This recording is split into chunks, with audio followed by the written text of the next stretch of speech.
السلام علیکم ورحمۃ اللہ وبرکاتہ۔ حضرت شیخ سعدی رحمۃ اللہ علیہ بیان کرتے ہیں کہ کچھ نیک لوگ مسجد میں بیٹھے ذکر الہی میں مشغول تھے کہ وہاں ملک کا شہزادہ آ گیا۔ وہ شہزادہ اس وقت نشے میں دھت تھا۔ اس نے آتے ہی ان نیک لوگوں کو گالیاں دینا شروع کر دی۔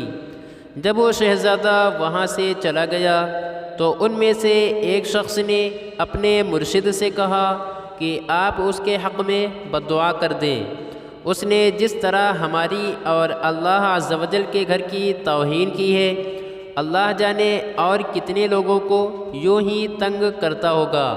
مرشد نے جب مرید کی بات سنی تو اپنے ہاتھ دعا کے لیے اٹھائے اور کہا، الہی یہ شہزادہ بہت اچھا ہے، اسے ہمیشہ خوش رکھنا۔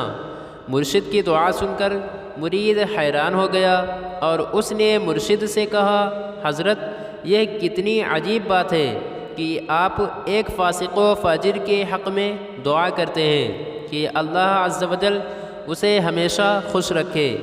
مرشد نے جواباً فرمایا کہ تم خاموش رہو، تم وہ نہیں جانتے جس کا علم مجھے ہے۔ کچھ دنوں بعد مرشد کی یہی کہی ہوئی باتیں اس شہزادے کے کانوں میں گئیں۔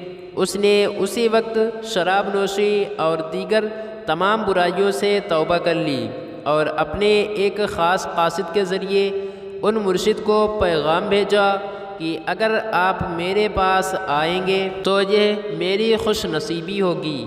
ان مرشد نے اس شہزادے کی دعوت قبول کر لی اور شہزادے کو زندگی گزارنے کے بہترین اصولوں سے آگاہ کیا اور کہا کہ اس سے قبل وہ جو زندگی گزار رہا تھا وہ اسے ہلاکت میں مبتلا کرنے والی تھی۔ شہزادے نے ان کی نصیحت کو قبول کیا اور اپنے تمام آلات موسیقی اور شراب کے جام توڑوا دیے اور نیک لوگوں کی صحبت اور طریقہ اختیار کیا۔ اب اس کا تمام وقت عبادت الہی میں بسر ہوتا تھا اور اس کا اپنی گزشتہ زندگی سے کوئی واسطہ نہ تھا۔ ایک وقت تھا کہ وہ اپنے باپ کی نصیحت کو بھی قبول نہ کرتا تھا اور اب ہر وقت مسجد میں بیٹھا عبادت الہی میں مشغول رہتا تھا۔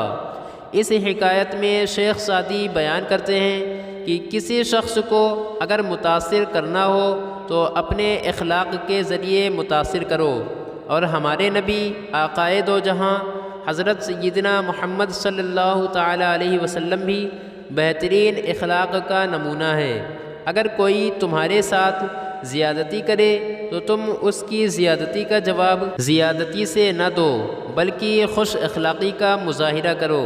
بے شک اسلام تلوار کے زور سے نہیں بلکہ اخلاق کی طاقت سے پھیلا ہے۔ مزید اچھی ویڈیوز کے لیے لائک، شیئر، کمنٹ اور سبسکرائب ضرور کریں۔ شکریہ۔